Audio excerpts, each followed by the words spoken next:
And then you read Genesis chapter 1 and it says, in the beginning, God creates the heavens and the earth. Because when you look at something like the Enuma Elish, which was the Babylonian creation story, and then you look at something like Genesis chapter 1, there are obvious crossovers with, like I said before, these ancient Near Eastern conventions.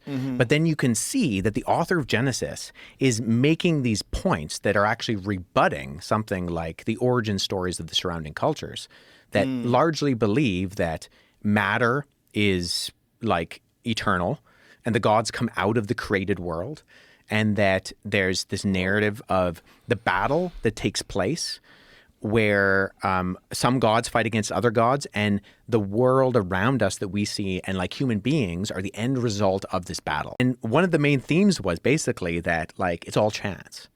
It's all a random mistake. You were created without purpose and intention because Tiamat gets destroyed, and she's the god that, you know, you come from. And then you read Genesis chapter 1 and it says, in the beginning, God creates the heavens and the earth, and he makes it good.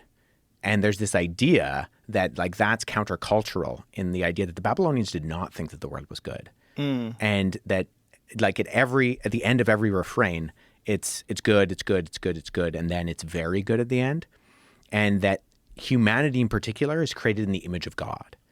Like that's a very, not just like kings, which a lot of ancient Near Eastern cultures believed that kings were created in the image of God, but that humanity in general is created in the image of God. And this idea of the imago Dei, that that's why you're different. Like, why are you different from all the animals?